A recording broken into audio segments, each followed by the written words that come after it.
Hey everyone, Kiki here and welcome to another video.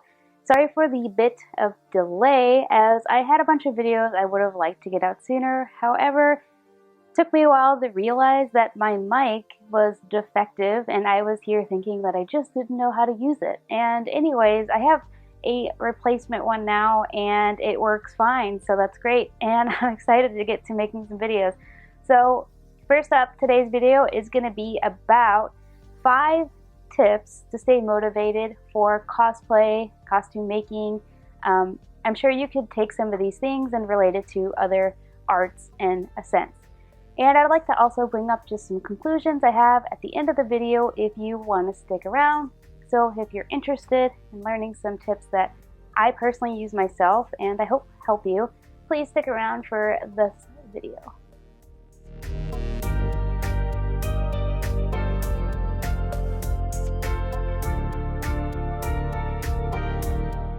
Alright, so here are my tips and they are in no particular order.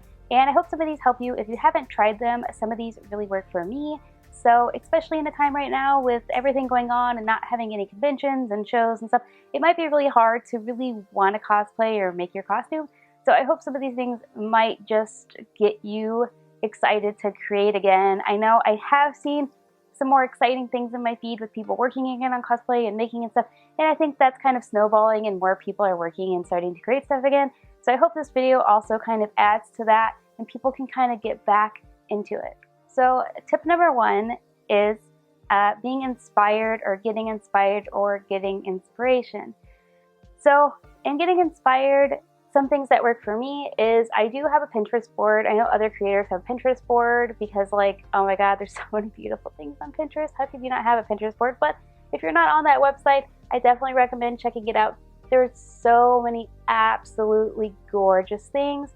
And as right now, it might be hard to really go anywhere or go to a museum or something like that. You know, this is a great alternative.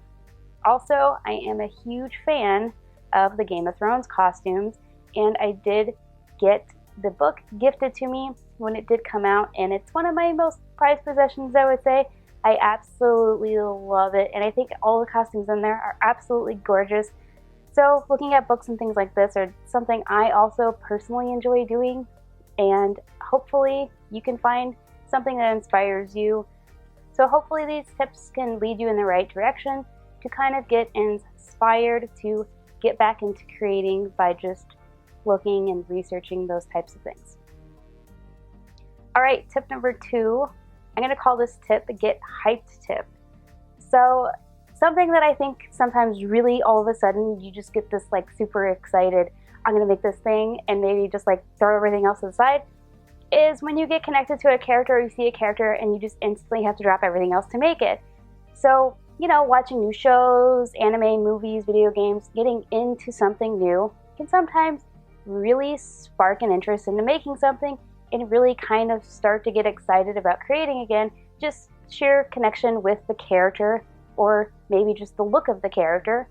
And I think this is really important. You know, I think Genshin Impact kind of helped spark some people's inspiration to get creating again. And I'm not going to complain because I love all the anime waifus. Personally, I really think Mipha really sparked some interest for me because there's a lot of interesting things in her costume. Alright, tip number 3 is getting into a new skill or craft. Personally for me, I feel that this is exciting because I love to learn new skills and put new skills under my belt. I'm kind of a jack of all trades in that way. I don't really know that I have a specialty, and you know what? That's not a bad thing, but if it's not your thing, you can just stick to what you like to do. There's nothing wrong with that. But one thing that I like to do is I did pick up some books for a new costume I'm working on, and I may have mentioned it a time or two, but I'm creating the Black Queen. There's a lot of sewing elements in here, and I really wanted to drive some things that I've been wanting to do with sewing for quite some time. However, resin is kind of been quite a distraction lately, and I've been working on that a lot right now because there's, again, in the cosplay, there's just so many things to get into. It's never really ending. So I did pick up some books on beading, embroidery, making corsets, manipulating a fabric, and all these books and learning is really motivating for me, and I just personally like to just really learn. This might not be your thing, and you know what? That's okay. But for me, I just constantly strive to know more, and I really enjoy this, and I'm always excited to try something new. It's super exciting, and I love just getting my hands into something and just going ahead and giving it a try, and all I can do is go up. You're not going to get any worse. You're only ever going to get better. You might not notice it right away, but you might be getting better than you think you are. All right, tip number 4. And if you're like me and you have a little bit of a imposter syndrome, and I think a lot of artists do, or maybe you doubt yourself from time to time, which is absolutely normal, sometimes looking at past work helps me. And the reason why it helps me is because when I create something that was really hard or difficult, and I look back at it and I think like, wow, I can remind myself of what I'm actually capable of. I tend to consistently doubt myself and what I'm actually able to do. And for me, this just helps ground myself and remind myself that there's a lot of things I can do. And at that time, maybe I didn't know what I was doing at all, but I still was able to do it and triumph and move forward despite that. So I think it really just helps me overcome and just see the vast variety of things I've made and created, and just reassure me, hey, you can do it because you've done it before, so you can do it again and again. All right, so tip number 5, last tip, which I really need to do right now, but tip number 5 is sometimes when your studio just slowly gets out of hand and things become everywhere and it's an absolute mess, organization is key. Sometimes just going through and organizing and creating a nice fresh palette, it's almost like taking a blank canvas and it's just screaming for you to create something on it. For me personally, organizing is definitely helpful and just helps keep things organized just for my shop to make things go faster. But also if I have so much going on, it tends to look really chaotic for me, and my space is just hard for me to just be able to focus because I can only focus on the mess. However, I tend to over-organize if that's possible, but get distracted with figuring out how to move things more and more around for more efficiency, and sometimes it eats up a little bit of my time.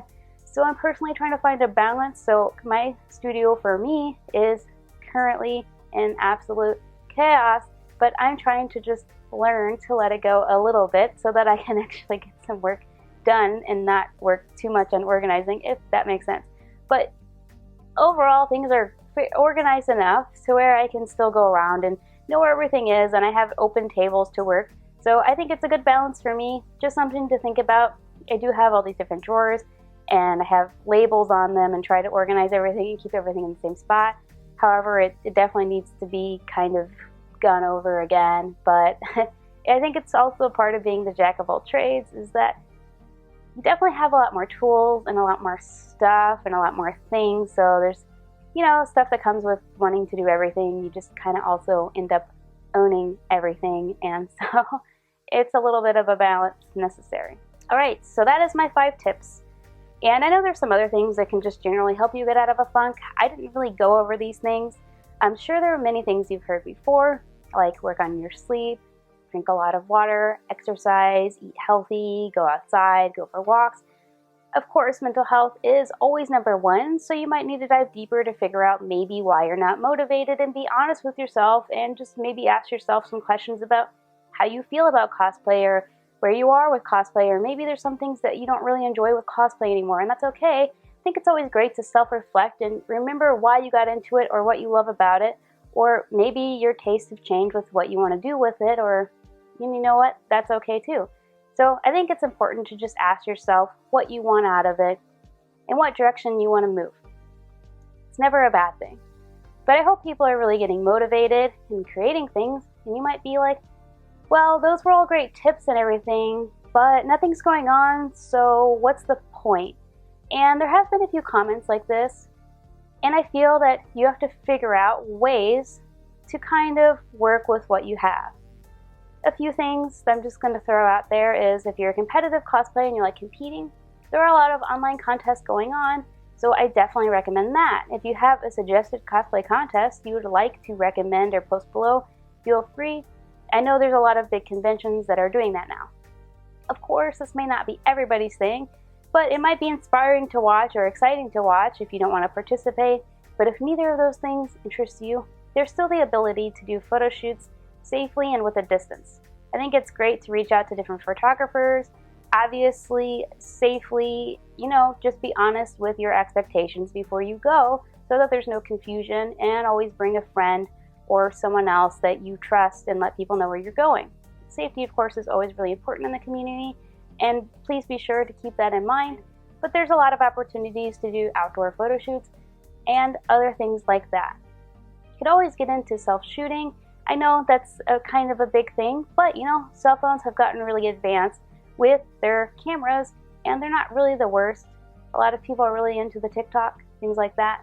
I know it's not quite the same as gathering up and maybe meeting with your friends, but we have to make do with what we have, and hopefully things will see more of a normalcy sometime soon. But until then, I hope you guys can stay inspired and create some things. I can't wait to see what everybody creates. I'm already seeing things in my feed again, and it absolutely brightens up my day. And I didn't bring this up, but it is also really important. Try to spend less time on social media maybe, or reading the news, and just take a break from it and just consume something, relaxing or inspiring, and just go outside or something, breathe the air. Anyways, I hope this helps some of you guys. If you guys don't all enjoy my tips videos, I do have more tutorial videos coming. And if you haven't seen my tutorial videos, please check them out. I have more on the way. And thank you guys for hanging out with me again. I hope to be back on Twitch soon. I know I have taken a bit of a hiatus, but I do plan to stream in the future.